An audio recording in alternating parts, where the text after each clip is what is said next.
దేవుని పరిశుద్ధ నామమునకు మహిమ కలుగునుగాక. ఆమేన్. ఈ ఉదయకాల శుభములు మీకు తెలియజేయుచున్నది రెవరెండ్ కె శ్యాంబాబు. ఇదిగో నేను త్వరగా వచ్చుచున్నాను. ఈ గ్రంథములోని ప్రవచన వాక్యములను గైకొనువాడు ధన్యుడు.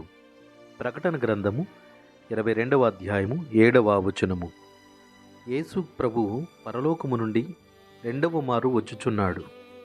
ఆయన ఆజ్ఞాపించిన అనేకమైన సంగతులు ఈ పరిశుద్ధ గ్రంథములో, ప్రకటన గ్రంథములో ప్రత్యేకముగా బయలుపరచబడి ఉన్నవి. వాటిని అంగీకరించి మనము విశ్వసించాలి.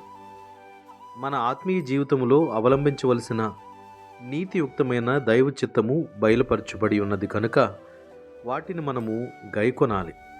మనలో అనేకులు బోధించుచున్నారు, కొందరు వినుచున్నారు.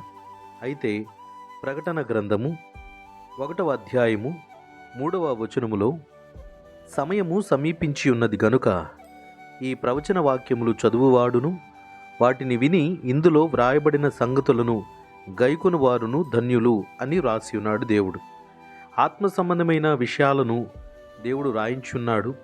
ఆ ప్రకారముగా మనము వాక్యములను చదవాలి లేదా వినాలి. వాటి ప్రకారముగా గైకొని అనుసరించి జీవించాలి.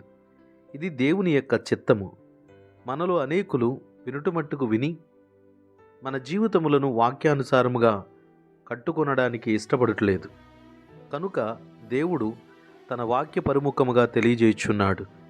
ఆయన వచ్చే సమయానికి విన్న వాక్యానుసారముగా లేదా చదివిన లేఖనముల ప్రకారముగా ఎవరైతే ప్రవర్తిస్తారో వారు ఆయనతో పాటుగా నిత్య జీవార్థమైన పరలోక రాజ్యమును అనుభవించగలరు. పరిశుద్ధ లేఖనములో యోహాను సువార్త 14వ అధ్యాయము 21వ వచనములో, నా ఆజ్ఞలను అంగీకరించి వాటిని గైకొనువాడే నన్ను ప్రేమించువాడు. నన్ను ప్రేమించువాడు నా తండ్రి వలన ప్రేమింపబడును. నేనును వానిని ప్రేమించి వానికి నన్ను కనపరుచుకొందునని ప్రభువు సెలవిస్తున్నాడు. ప్రియ సోదరి సోదరుడా, దేవుని వాక్యానుసారంగా జీవించనప్పుడు దేవుని రాజ్యములో ప్రవేశించే భాగ్యము, హక్కును మనం ఎలా పొందగలం? మత్తయి సువార్త 7వ అధ్యాయము 21వ వచనములో, ప్రభువా ప్రభువా అని నన్ను పిలుచు ప్రతివాడును పరలోక రాజ్యములో ప్రవేశింపడు గాని పరలోకమందున్న నా తండ్రి చిత్త ప్రకారము చేయువాడే ప్రవేశించును అని వాక్యములో తెలియజేయుచున్నాడు. ప్రియ సోదరి సోదరుడా, సమయం ఇక లేదు. దేవుని యొక్క రాకడ అత్యంత సమీపముగా ఉన్నది. కనుక ఆయన వచ్చు వేళకు చదివిన వాక్యమును, విన్న వాక్యమును అనుసరించి దేవుని చిత్తానుసారంగా నీవు జీవించగలిగితే ప్రభువుతో పాటు నిత్య రాజ్యమునకు నీవు చేకొనబడతావు. లేని ఎడల విడవబడతావు. ఈ వాక్యము మనందరి ఆత్మీయ మేలుల కొరకై దేవుడు బయలుపరుచున్నాడు. వాక్యానుసారంగా జీవించుదాము. దైవాశీస్సులు కలుగునుగాక. ఆమేన్. ప్రార్థన. ప్రేమ కలిగిన తండ్రి, కృపగలిగిన ప్రభువా, నీ పరిశుద్ధ నామమునకు స్తోత్రములు చెల్లిస్తున్నాము. ఈ ఉదయకాలమున నీ మాటలను ఆలకించుటకు, ధ్యానించుటకు ఇచ్చిన అవకాశము కొరకై కృతజ్ఞతలు ప్రభువా. నేటి దినమందు నేను గూర్చిన వాక్యమును మేము గమనించి ఉన్నాము, ఆలకించి ఉన్నాము. వాక్యానుసారంగా జీవించే బుద్ధిని మాకు దయచేయండి ప్రభువా.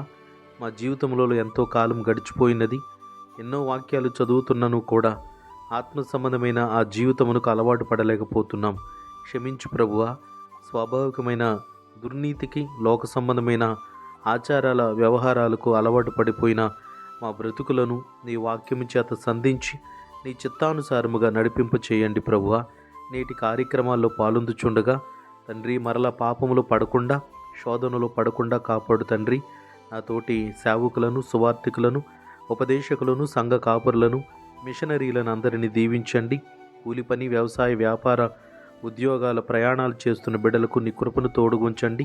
శ్రమలో ఉన్న బిడ్డలకు సహాయం చేయండి దేవా. 10th క్లాసు, ఇంటర్మీడియట్, డిగ్రీ తదితర ఎగ్జామ్స్ రాస్తున్న బిడ్డలందరికీ, ఫైనల్ ఎగ్జామ్స్ రాస్తున్న స్టూడెంట్స్ అందరికీ చక్కటి జ్ఞానమును, తెలివితేటలు దయచేయండి. మీలో ఎవరికైనా జ్ఞానము కొదువుకున్న ఎడల నిన్ను అడగమని సెలవిచ్చున్నావు, అప్పుడు అది అతనికి ఇవ్వబడునని సెలవిచ్చావు ప్రభువా. నా తండ్రి, మీ అందరి నాయన ప్రభువా, మేలు కొరకే మీరు సిద్ధపరిచినటువంటి ఆశీర్వాదములను బట్టి స్తోత్రాలు. ఈ బిడ్డలందరికీ నీ కృపను దయచేయమని, నిశ్చయముగా నీ కృపతో నింపుమని వేడుకుంటూ యేసుక్రీస్తు వారి దివ్యనామమున ప్రార్థించి అడిగి వేడుకొనుచున్నాము తండ్రి. ఆమేన్. తండ్రి, కుమారుడు, పరిశుద్ధాత్మయను త్రియేక దేవుని దీవెన ఎల్లప్పుడూ మీకు తోడయుండునుగాక. ఆమేన్.